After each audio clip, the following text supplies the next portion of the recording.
자, 이제 두 번째 시간 지내도록 하겠습니다. 네, 저희들이 지난 시간에는 부동산 개발의 우위에 대해서 말씀드렸고요. 이번 시간에는 부동산 개발의 위험에 대해서 말씀을 좀 드리도록 하겠습니다.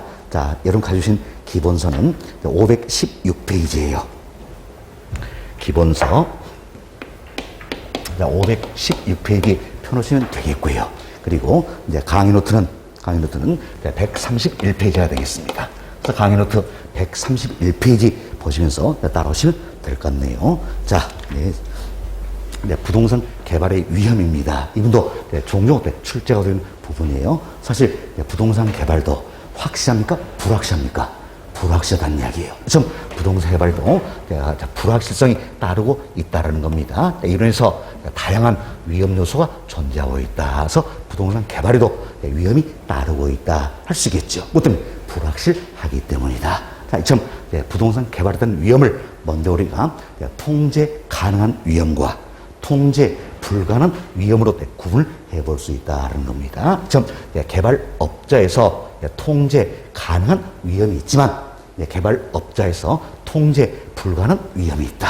그래서 여러분이 사례를 보시면서 통제 가능한 위험인지 통제 불가능한 위험인지 이것만 구분하시면 되는 겁니다. 우리 여우락사자. 자, 제가 사례를 몇 가지 넣어드렸어요. 이 사례를 보시면서 개발업자에 의해서 통제 가능한 위험이냐, 통제 불가능한 위험이냐 이것만 구분하자는 이야기예요. 자, 먼저 보세요.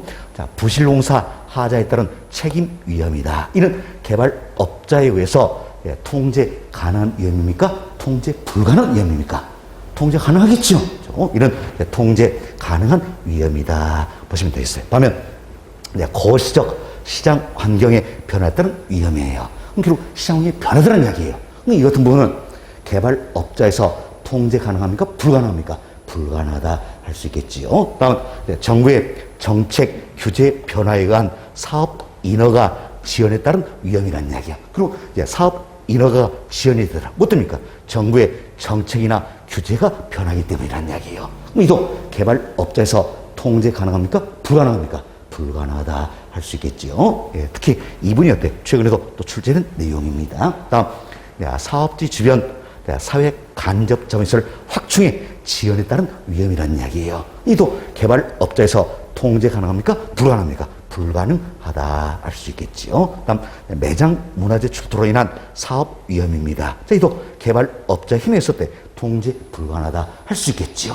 이처럼 사례를 통해서 여러분이 개발업자에서 통제 가능한 위험인지 통제 불가능한 위험인지 이것만 구분하시면 되겠다는 겁니다. 자, 한 번 더 간단히 살펴봅시다. 자, 여기 보세요. 이것은 자, 부실 공사 하자에 따른 책임 위험이다. 이는 개발업자에서 통제 가능합니까? 불가능합니까? 통제 가능하다 할 수 있겠죠. 그래서 통제 가능한 위험이 되겠고요. 다음 여기 보세요. 정부의 정책 규제가 변화되는 이야기예요. 이래서 사업 인허가가 지연이 되더라. 여기 따른 위험은 개발업자에서 통제 가능합니까? 통제 불가능합니까? 그렇죠. 이는 통제 불가능 위험에 해당이 된다. 이렇게 정리하시면 되겠습니다. 됐습니다.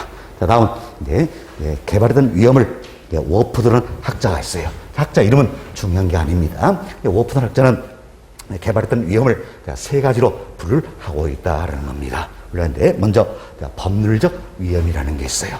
그리고 시장 위험, 다음은 비용 위험이다. 참 법률적 위험, 시장 위험, 비용 위험으로 구분을 하고 있다. 그래서 이제 용어부터 정리하도록 하겠습니다. 먼저 법률적 위험이라는 게 있어요. 법률적 위험에서는 공법 그리고 사법적인 측면에서 발생한 위험을 말하는 겁니다. 자, 보세요. 공법, 사법적인 측면이다.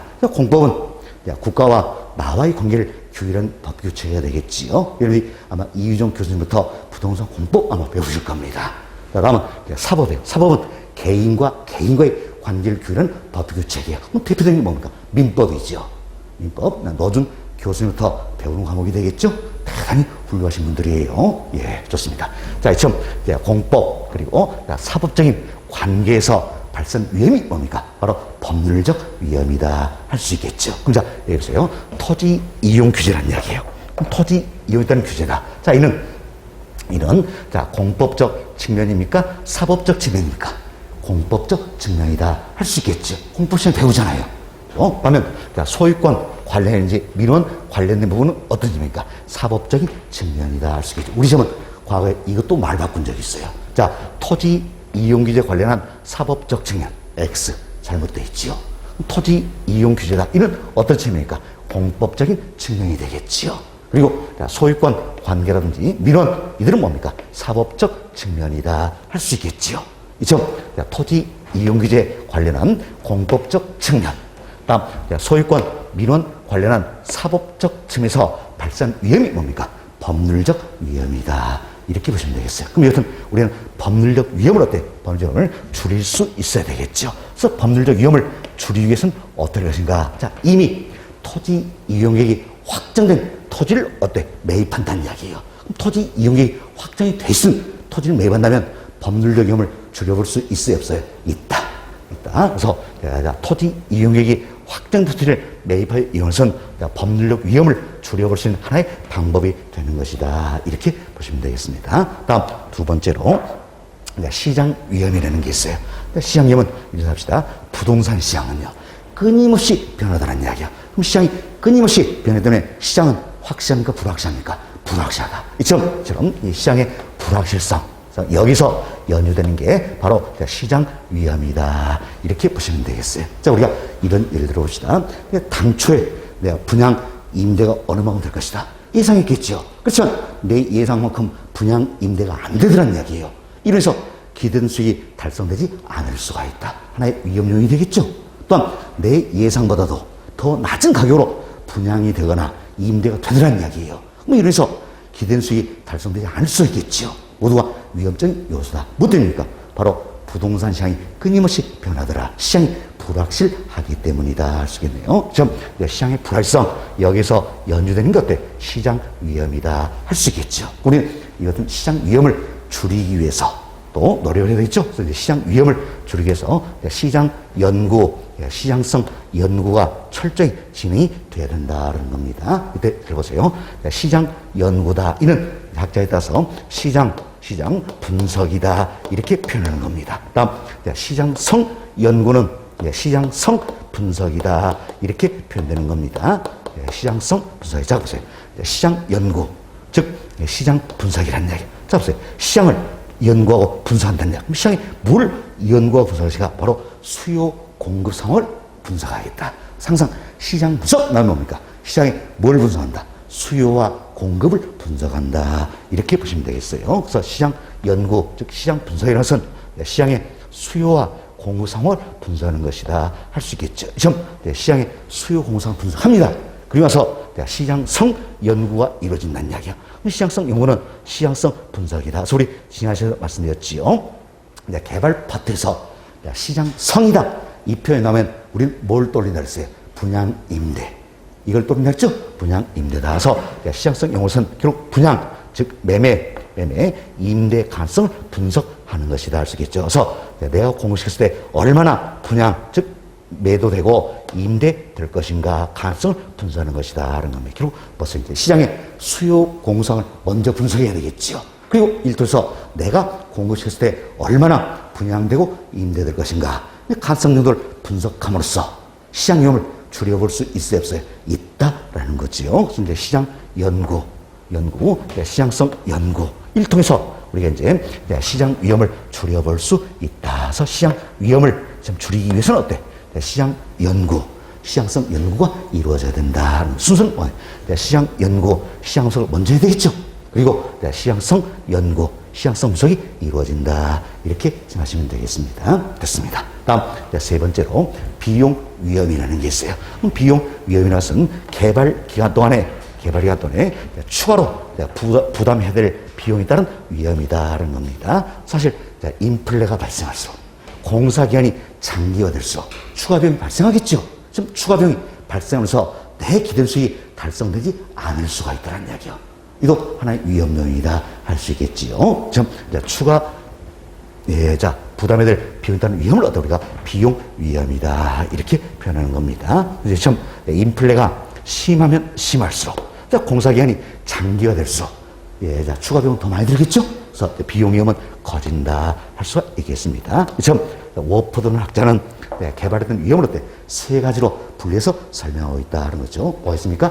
법률적 위험, 시장 위험, 비용 위험이 있다. 이렇게 해서 용어 중심으로 정리가 잘 되시면 되겠습니다. 자, 간단히 한 번 더 살펴보도록 하겠습니다. 자, 여기 보세요.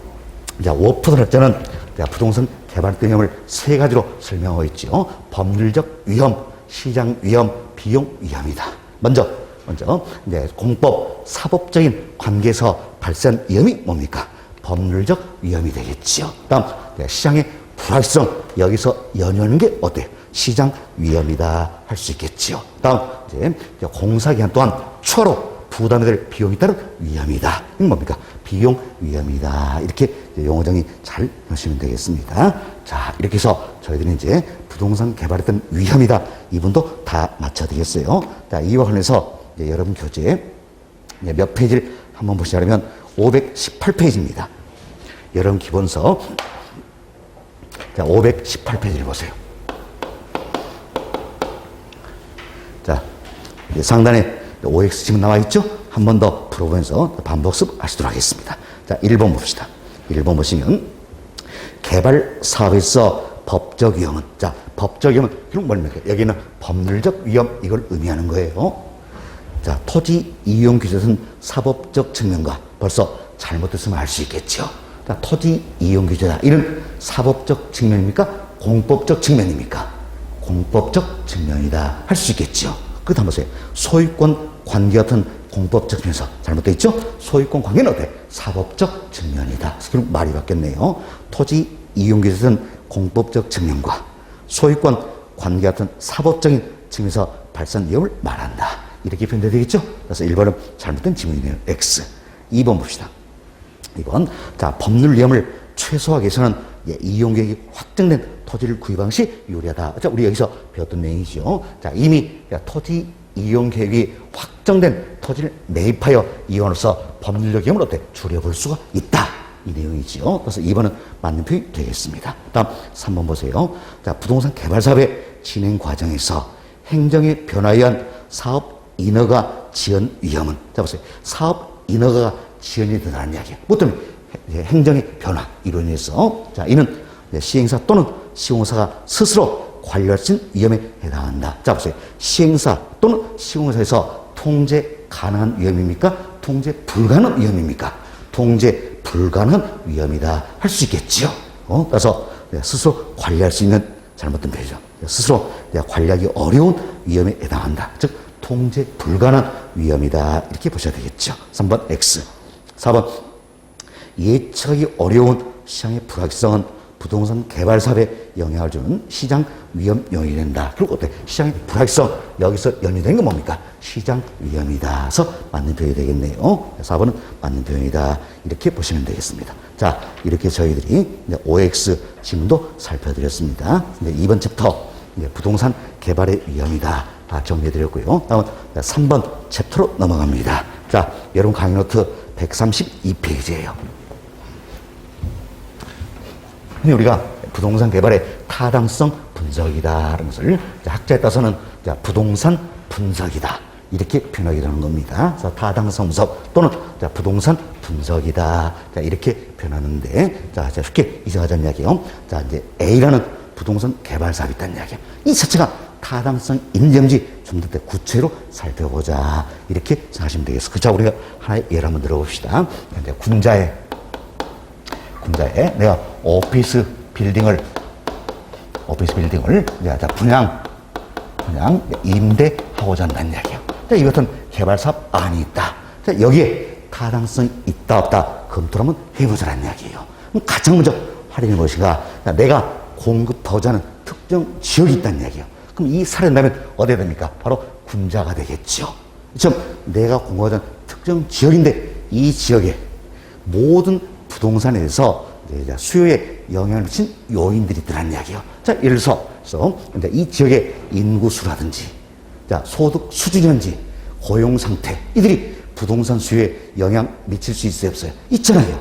자, 이 같은 수요 요인을 살펴보자는 이야기예요. 이걸 가르쳐도 우리가 지역경제 분석이다 이렇게 표현합니다. 지역경제 분석에서 타당성 분석은요, 처음 지역경제 분석, 여기서부터 출발하는 겁니다. 지역경제 분석이다라는 겁니다. 자, 다음은 무슨 이제, 자, 다음은, 네, 자, 이제, 내가 공부한 지역은 어디입니까? 군자죠.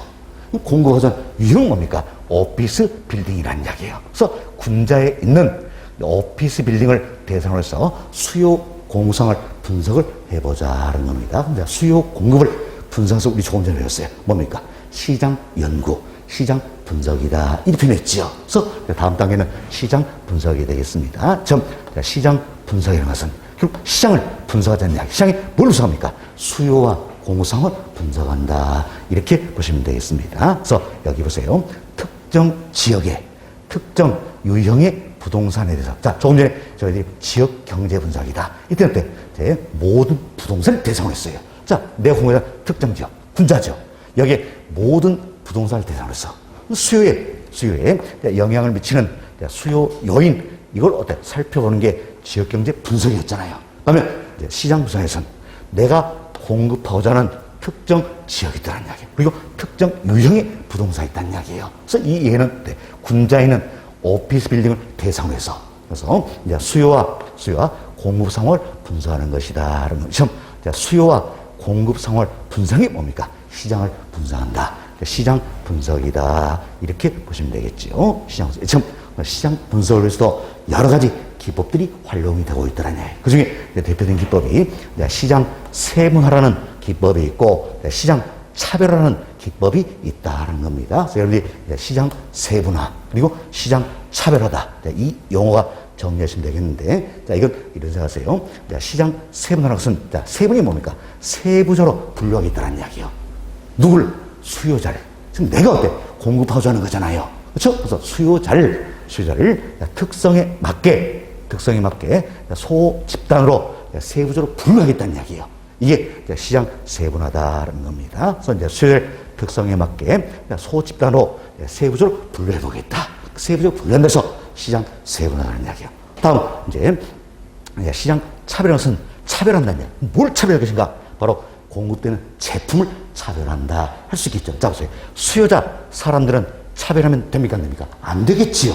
그래서 수요자 사람들은 어떻게 합니까? 세부적으로 분류해야 된다. 특성에 맞게 세부적으로 분류해야 된다. 뭘 차별합니까? 바로 공급되는 제품을 어때? 차별하자. 그래서 공급되는 제품, 상품의 특성에 따라서 시장을 구분하는 것을 어때? 시장 차별화를 한다는 거에서 한 번 또 이런 적이 있어요. 지금 시장 세분화, 시장 차별화 용어 정리를 잘 잘했어요. 그런데 기가 막힌 또 암기법이 나오더라고요. 이렇게 또 외우고 계시더라고요.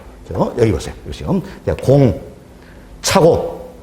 공차고 땀 흘리잖아요. 땀 흘리니까 어때? 세수한다. 또 이렇게 기억하시더라고요. 학교는 이 과목은요. 이 과목이라 그랬지요. 그래서 경우에 첫 글자 떠서 외워야 될 거 있고, 경우에 첫 글자 외워도 의미가 없는 게 있어요. 그래서 제가 이 모습 보고, 안 되고 싶어서 의도적으로 전국 모의고사 출연해서 제가 또 여기 공짜를 빼버렸어요. 이걸 빼버렸어요. 아무리 의식하셔도 공차고 안 되네요. 그래서 답을 못 고르다는 이야기예요. 그래서 제가 유도를 좀 한 적이 있습니다. 그래서 여러분이 이 생각하세요. 자, 시장 차별하다. 여기에 포인트는 뭡니까? 제품, 상품을 차별한다 이 이야기예요. 그럼 절대 혼동되지 않을 겁니다. 그래서 다시 한번 용어 정리합시다. 수요자를 특성에 맞게 소집단으로 세부적으로 분류한다는 이야기예요. 이게 시장 세분화다. 다음 공급된 제품, 상품에 따라서 시장을 구분한다라는 얘기입니다. 제품, 상품은 어때? 차별한다. 시장 차별화 기법이다. 이렇게 생각하시면 절대 운동이 안 될 겁니다. 자, 일단 시장 세분화, 시장 차별화 이 기법을 통해서 시장의 수요 공상을 분석을 하게 된다. 우리는 이런 예를 한번 들어봅시다. 자, 군자에는 오피스 빌딩에 수요자들이 있다는 이야기. 이 수요자를 연봉에 따라서 구분해 보기더라. 그래서 연봉 3천만 원 이하, 3천에서 5천, 5천에서 1억 초과 이렇게 구분해 봤어요. 자, 이는 시장 세분화 기법입니까? 시장 차별화 기법입니까? 시장 세분화 기법이다 할 수 있겠죠. 다음은 군자에는 오피스 빌딩을 완공된 지 1년 이내 이것, 1년에서 5년, 5년에서 10년 초과 이렇게 구분해 봤어요. 이는 시장 세분화 기법입니까? 시장 차별화 기법입니까? 차별화 기법이다 할 수 있겠죠. 이점 시장 세분화, 시장 차별화 이런 기법을 통해서 시장 분석을 행하게 된다 보시면 되겠어요. 자, 그럼 지금 이제 우리가 이제 군자에는 오피스 빌딩 대상에서 수요 공상을 분석했어요. 이게 시장 분석이죠. 그럼 지금 수요 공상을 분석을 했으니까 이 내용을 토대로 해서 내가 군자에 오피스 빌딩을 공급시켰을 때 얼마나 분양되고 임대될 것인가 가능성 정도를 조사할 필요가 있겠죠. 이를 가리켜서 우리가 시장성 분석이다 표현합니다. 그래서 항상 개발부에서 시장성 나오면 우리는 뭘 떠올렸어요? 분양, 즉 매도, 매매가 되겠죠. 임대, 이걸 떠올린다 해서 얼마나 분양되고 임대시가 가능성 정도를 조사하는 게 어때요? 시장성 분석이다 보시면 되겠습니다. 여기 보세요. 개발된 분양이 현재나 미래의 시장 상황에서 얼마나 분양, 즉 매매되고 임대될 수 있는 것인가 가능성을 분석하는 게 바로 뭡니까? 시장성 분석이다. 이렇게 보시면 되겠습니다. 여튼 시장성 분석에서도 여러 가지 기법들이 활용이 되고 있더라. 그 중에 하나가 바로 흡수율 분석이라는 겁니다. 이때 흡수율 분석에서는 이런 생각을 해보세요. 군자에 오피스 빌딩이 하나 공급된다는 이야기예요. 그럼 일정 기간 동안, 자, 예를 들어서 1년이다. 뭐 일정 기간 동안, 그래서 1년, 이 기간 동안 얼마의 비율로 흡수되었는가. 이걸 살펴보는 게 흡수율 분석이에요. 자, 그럼 지금 흡수율 이 자체가 높을수록 그만큼 분양이나 임대가 잘 되었다. 이런 의미죠. 흡수율이 낮을수록 분양 임대가 안 되었다. 이런 의미예요. 그럼 여튼 흡수율 분석을 통해서 그래서 이제 수요와 공성을 구체로 또 우리가 좀 분석할 수 있다는 이야기예요. 또한 흡수율 분석을 통해서 부동산 시장의 추세도 파악할 수가 있겠지요. 그렇지만 흡수율 분석의 궁극적인 목적은 어디에서 것인가? 결국 내가 공급시켰을 때 얼마나 분양되고 즉 매매되고 임대차 가능성 정도를 조사하는데 궁극적인 목적이 있다. 그래서 흡수율 분석의 궁극적인 목적은 뭡니까? 미래 흡수율. 내가 공급시켰을 때 얼마나 분양도 임대될 것인가? 이를 파악하는데 궁극적인 목적이 있다는 겁니다. 자, 잘 보세요. 흡수율 분석을 통해서 수요와 공급 상황을 구체로 조사할 수도 있겠죠. 또한 흡수율 분석을 통해서 부동산 시장의 추세도 파악할 수 있다는 이야기예요. 그렇지만 흡수율 분석의 궁극적인 목적은 어디에 있습니까? 바로 미래 흡수율 파악하는 데 있다. 그리고 내가 공급시켰을 때 얼마나 분양되고 임대될 것인가 가능성 정도를 조사하는 데 궁극적인 목적이 있다. 이렇게 보셔야 되겠어요. 그래서 우리 시험도 과거에 여러 차례 출제했던 내용이에요. 자, 보세요. 흡수율 분석의 궁극적인 목적은 과거의 추세를 파악하는 데 있다. OX, X. 잘못된 거죠. 사실 흡수율 분석을 통해서 부동산 시장의 추세를 파악할 수 있어요, 없어요? 있죠. 그렇지만 궁극적인 목적은 어디에 있다? 미래 흡수율 파악하는 데 있다. 이렇게 잘 정리하시면 되겠습니다. 흡수율 분석 이 같은 기법 통해서 시장성을 분석합니다. 그래서 얼마나 분양되고 임대시가 가능성 정도를 분석을 했죠. 그 다음 단계에서 그럼 내가 수익성 분석이라 했죠. 바로 자금을 끌어들일 만한 충분한 수익이 발생했는지 수익성 여부를 판단하겠다. 이게 타당성 분석 단계다 보시면 되겠어요. 그리고 그 다음 단계로서 위험과 수익과의 관계를 고려해서 투자 분석이 이루어진다. 이렇게 생각하시면 되겠습니다.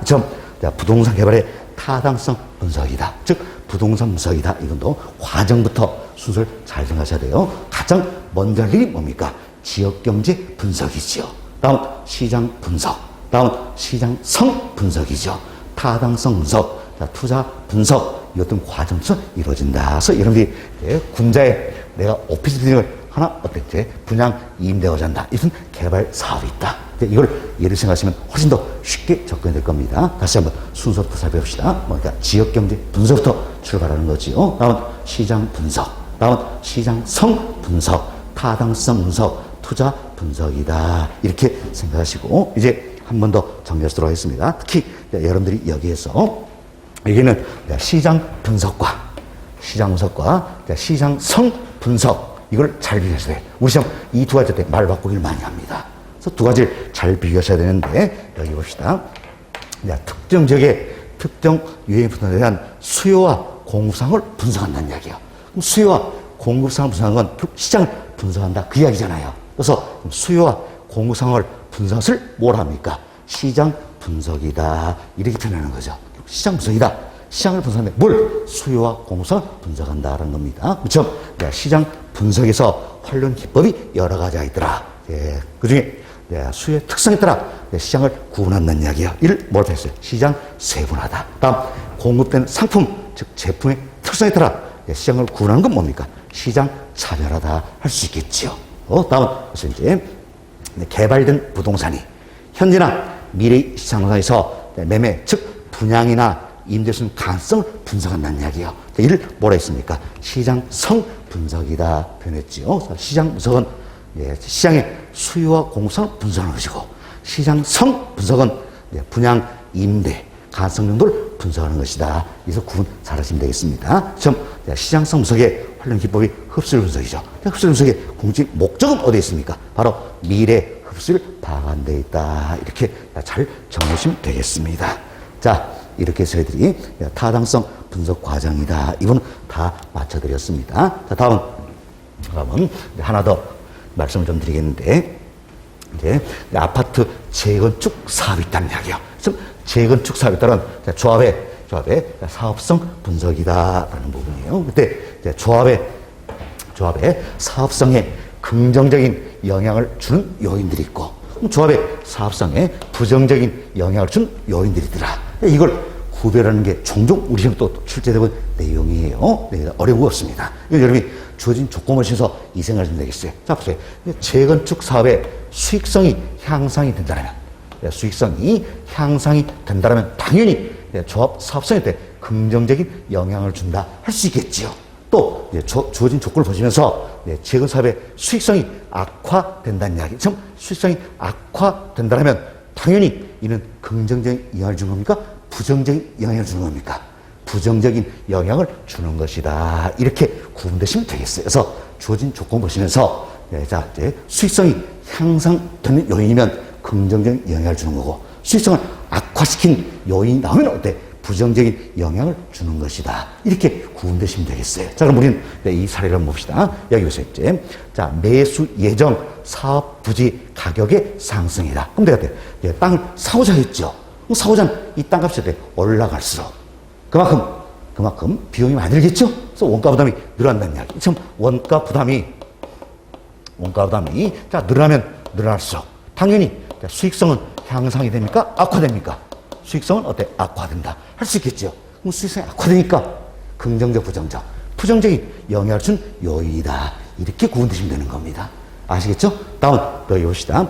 건설 자재 가격이 상승할수록, 다음 공사비가 상승할수록, 공사 기간이 연장될수록, 자, 이 집이 대출 금리가 상승할수록 모두 어때? 원가 부담을 높이는 요인들이 되겠죠. 지금 원가 부담이 늘어나면 늘어날수록 수익성은 어때? 악화된다 할 수 있겠지요. 그래서 부정적인 영향을 주는 요인이 된다. 이렇게 보시면 되겠어요. 다음 동호 6번 관련 내용인데, 자, 우리가 이 생각합시다. 지금 이제 재건축 사업을 합니다. 사업인데 여기에 이제 조합분이 있고, 다음 여기에 이제 일반 분양분이 있어요.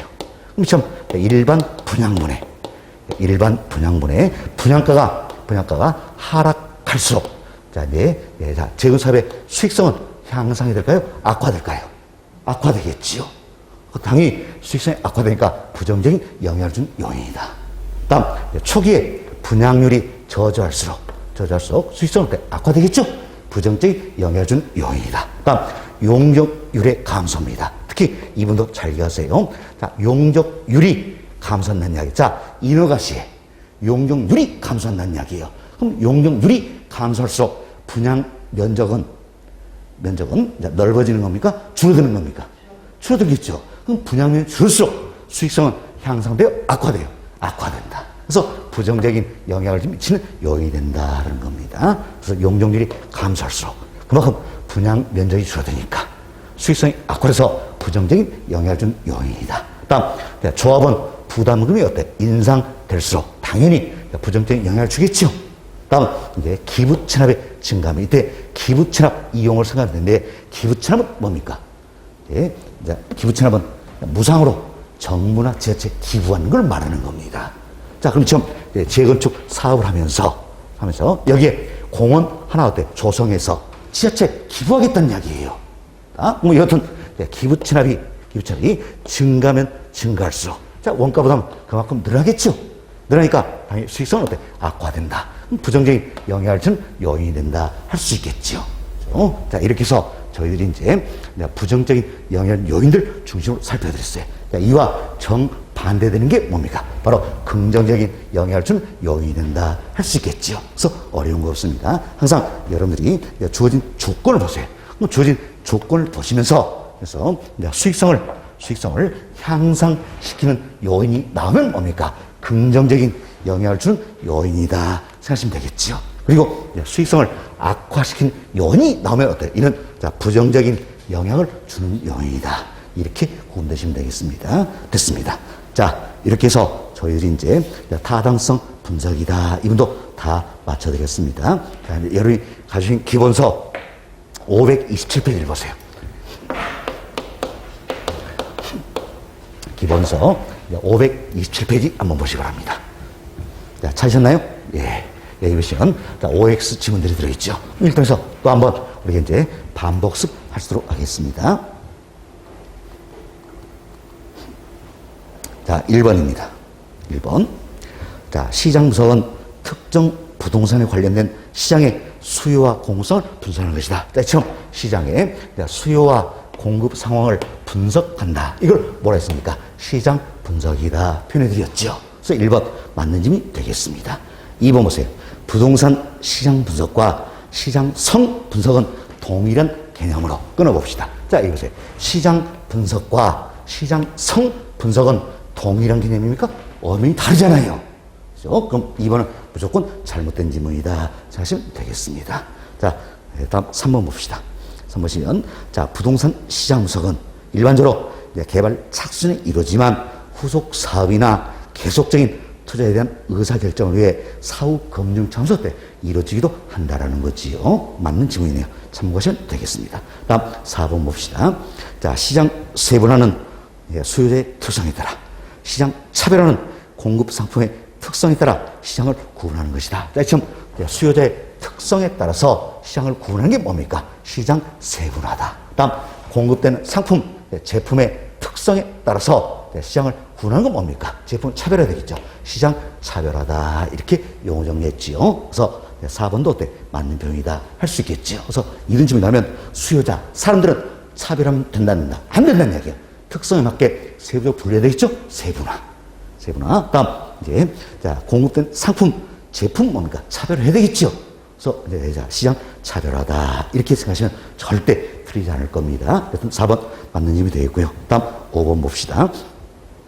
개발 사업이 완성되기 전에 부동산을 매수한 자의 시장 위험은 개발 사업의 완성에 가까울수록 커진다는 거죠. 자, 이건 이렇게 생각하세요. 자, 내가 이제 분양을 받았어요. 분양받는데 이 건물이 완공이 돼가면 돼갈수록 시장 위험은 내 입장에서 분양받는 입장에서 커질까요, 작아질까요? 작아지겠지요. 그래서 5번 어때? 잘못된 내용이 되겠네요.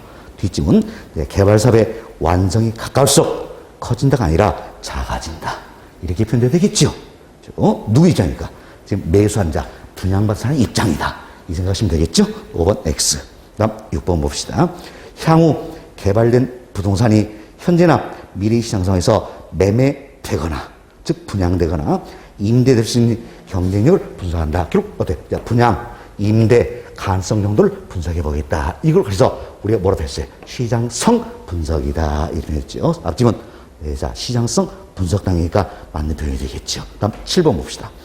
자, 흡수율 분석은 부동산 시장의 추세를 파악하는 데 도움을 주면서 맞죠? 그래서 흡수율 분석 일통해서 부동산 시장의 추세를 파악할 수 있어요, 없어요? 있다라는 이야기예요. 있다. 예, 그 다음 쳤어요.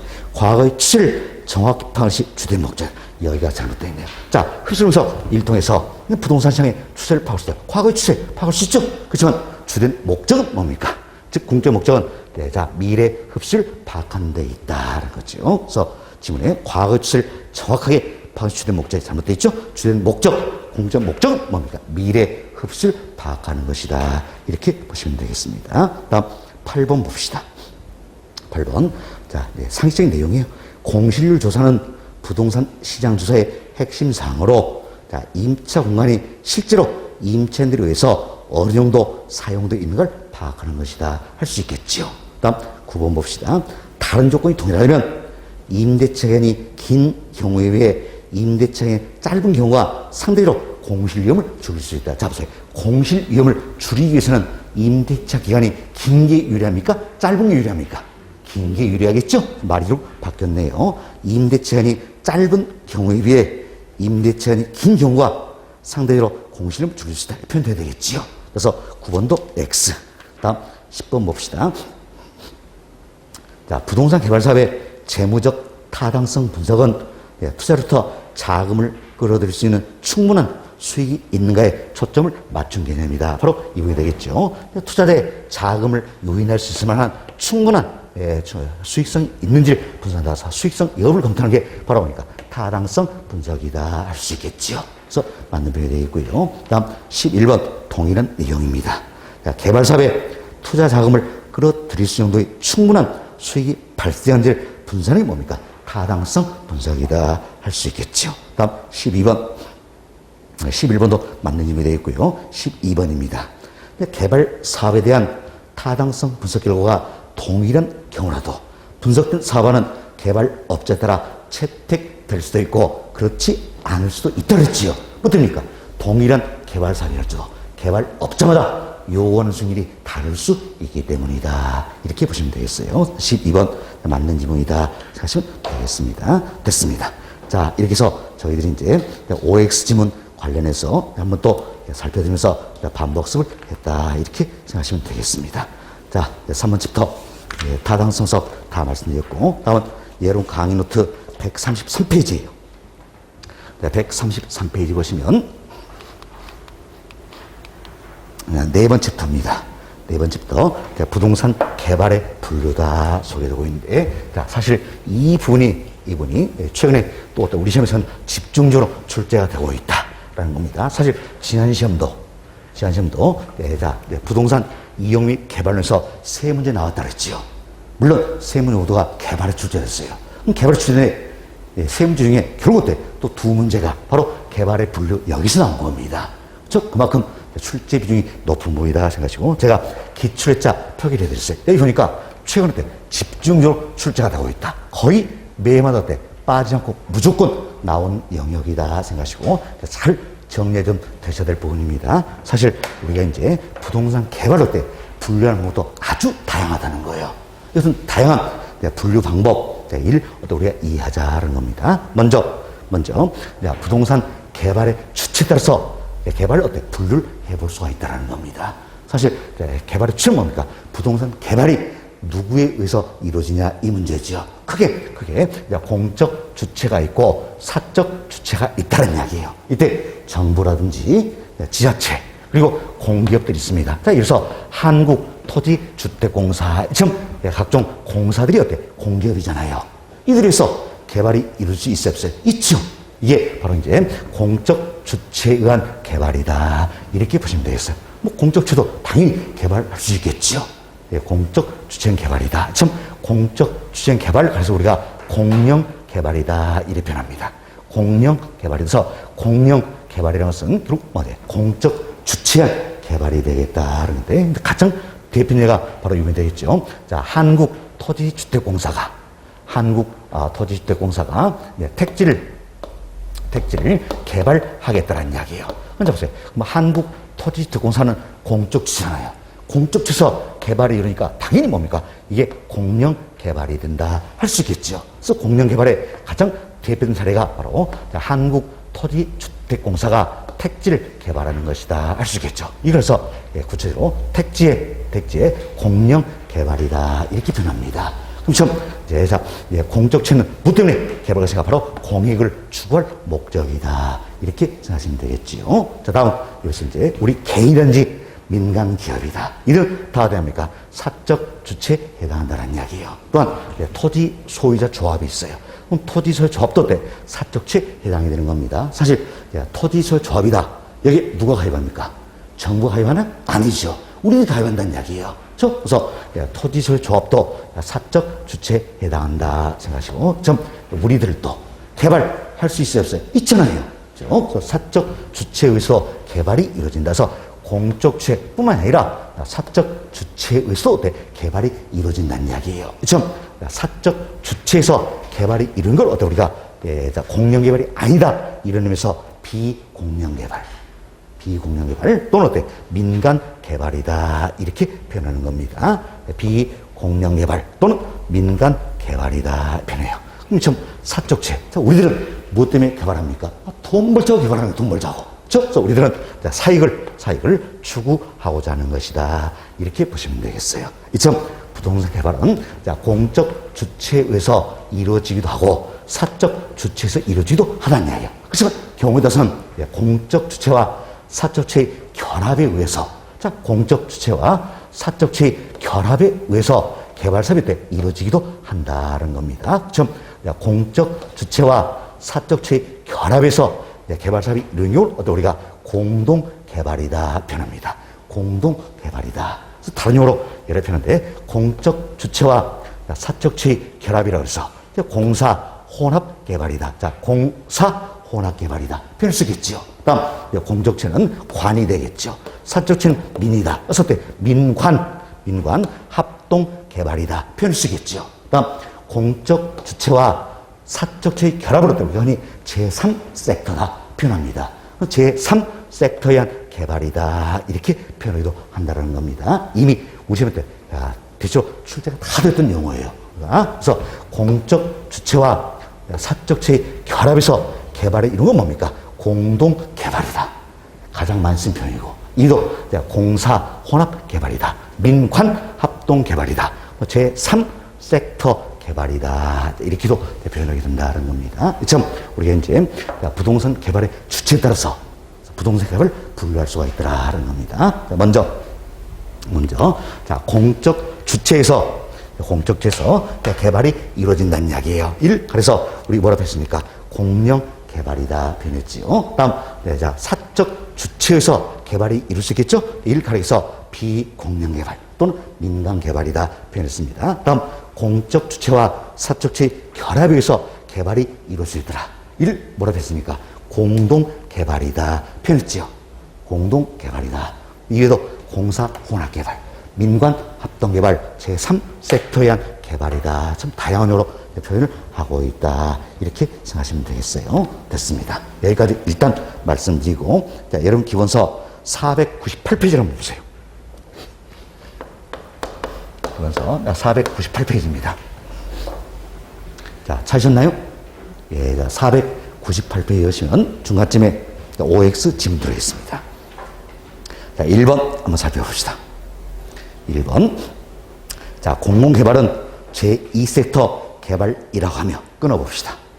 끊어보시고 그 다음 보세요. 민간이 자본과 기술 제공하고 공공기관이 인허가 등 행정적 부분을 담당하는 상호 보완적인 개발을 말한다. 그럼 뒷집은 먼저 보자는 이야기야. 민간이 자본과 기술을 제공하네요. 그리고 공공기관이 인허가 등 행정적인 부분을 담당한다는 이야기야. 그럼 민간은 사적 주체죠. 다음 공공은 어때? 공적 주체다. 할 수 있겠죠. 그럼 이게 뭡니까? 공적 주체와 사적 주체의 결합해서 개발이 이루어진다. 할 수 있겠죠. 이를 가리켜서 앞뒤 보세요. 공공 개발이라 합니까? 공동 개발이라 합니까? 공동 개발. 그렇죠? 앞뒤 잘못되어 있네요. 공공 개발 아니잖아요. 뭡니까? 공동 개발이다. 개발이다. 이렇게 생각하시고 그 다음 보세요.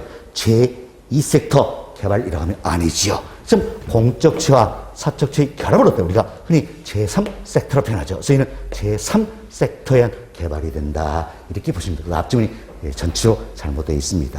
자, 이제 공적체와 사적체의 결합에서 개발이 이루는 걸 어때요? 우리가 공동 개발이라 한다. 이는 제3섹터 개발이다. 이렇게 보시면 되겠어요. 그래서 1번은 X. 2번 봅시다. 2번. 지방자치단체와 민간기업이 합동으로 개발한 방식은 지방자치단체가 당연히 공적 주체가 되겠죠. 다음은 민간기업이다. 이는 뭡니까? 사적 주체다. 결국 공적체와 사적체의 결합에서 개발이 이루어진다는 이야기예요. 그러니까 뒤집어보세요. 민간 합동 개발 사업에 해당한다. 자 보세요. 우리 공적체와 사적체의 결합에서 개발된 것을 공동 개발, 공사 혼합 개발, 민관 합동개발 제3섹터 개발이다. 다양하게 표현한다 그랬지요. 지문에 민관 합동개발 표현 나왔으니까 당연히 때 맞는 지문이다 할 수 있겠지요. 이렇게 용어 정리를 좀 해놓으시면 되겠습니다. 됐습니다. 자, 자, 이런 정도로 말씀 좀 드리면 될 것 같고요. 다음은 저희들이 이제 지금까지는 자, 개발의 주체에 따라서 우리가 분류를 한번 해봤습니다. 다시 한번 봅시다. 공적 주체의 개발은 어때? 공영 개발. 다음, 자, 사적 주체에서 개발인 걸 비공영 개발 또는 민간 개발이란다. 다음, 공적체와 사적체 결합해서 개발인 것 어때? 공동 개발이었죠. 공사혼합 개발. 민관 합동개발 제3섹터 개발이다. 다양하게 표현되고 있다는 겁니다. 자, 그럼 이 중에서도 이제 사적 주체에서 개발이 이루어지는 비공영 개발, 민간 개발, 여기서 때 좀 더 우리가 구체로 학습을 할 수 있어야 된다는 겁니다. 여기서 더 구체로 말씀 좀 드리도록 하겠습니다. 자, 슬라이드 보세요. 자, 이제 자, 민간 개발이다. 이는 자, 비공영 개발이다. 표현을 쓰겠죠. 결국 민간 부분, 사적 주체에서 개발이 이루어진다. 할 수 있겠죠. 참, 사적 주체에서 개발이라는 걸 우리가 민간 개발이다. 비공영 개발이다. 표현을 쓰겠는데, 이도 학자에 따라서 분류하는 견해가 아주 다양합니다. 아주 근데 그 중에 가장 대표된 견해가 바로 자체 개발 사업. 자체 개발 사업. 줄여서 자체 사업이다. 이렇게도 표현합니다. 다음, 지주 공동 사업. 다음, 토지 신탁 방식. 다음, 컨소시엄 구성 방식. 이렇게 분류하는 게 가장 대표된 견해가 되겠습니다. 그래서 이분부터 용어 좀 익숙해져야 되는 겁니다. 자, 이제 우리 사적 주체, 즉 민간에서 개발이 이루어진다는 이야기예요. 이걸 어때? 우리가 비공영 개발, 민간 개발이다 표현했죠? 어떤 민간 개발을 분류하는 견해도 학자가 다양한데 그중 가장 대표적인 견해가 바로 자체 개발 사업, 다음 지주 공동 사업, 토지 신탁 방식, 다음 컨소시엄 구성 방식이다. 이렇게 분류하는 게 대표적인 견해가 되겠다 생각하시고 이 견해를 쫓아서 우리가 이제 하나씩 살펴보도록 하겠습니다. 자, 먼저 여기 보세요. 자체 개발 사업입니다.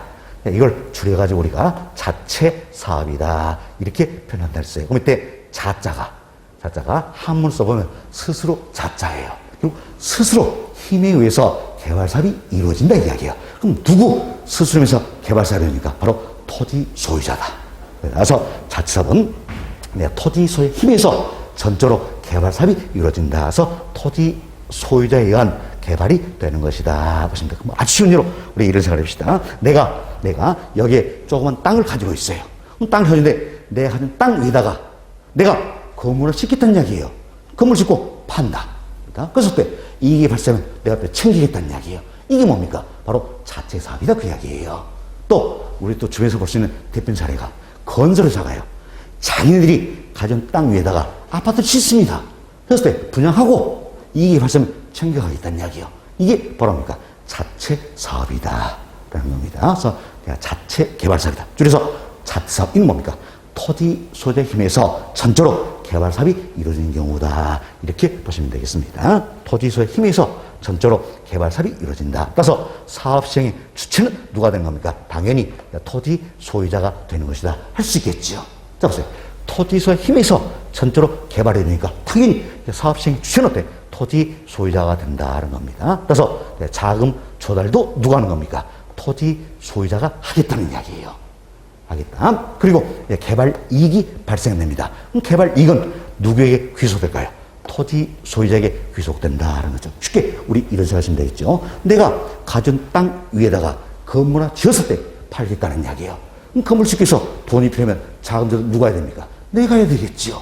그래 건물 팔고 이익이 발생하는 어때? 당연히 나에게 귀속이 되는 거잖아요. 그죠? 그래서 자, 자체 개발 사업은 사업 시행 주체는 누가 된다?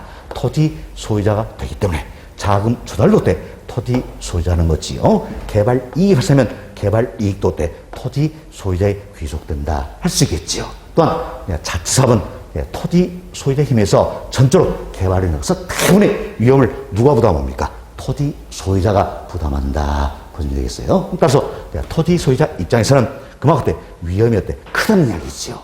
위험이 크다. 위험이 크기 때문에 토지 소유자 입장에서는 그만큼 위험이 크기 때문에 위기 관리 능력도 요구가 되고 있다는 겁니다. 자, 잘 보세요. 자체 개발 사업은 토지의 힘에서 전적으로 개발이 이루어진다 그랬어요. 그래서 대부분의 위험을 누가 부담합니까? 토지 소유자가 부담한다. 토지자 입장에서는 위험이 크기 때문에 위기 관리도 요구된다는 이야기예요. 그렇습니다. 그래서 앞으로 보겠지만 이 같은 이제 위험을 분산시킬 목적으로 나오게 된 게 바로 지주 공동사업이에요. 지주 공동사업이다. 이건 잠시 뒤에 말씀을 드리도록 하겠습니다. 다음 여기서 이제 자기 자금과 관리 능력이 충분하다는 이야기예요. 그래서 자금도 있고 관리 능력도 있다는 이야기예요. 그리고 사업성도 양호하다면 다른 사람 끼워줄 필요 있어요, 없어요? 없죠. 혼자 다 했죠.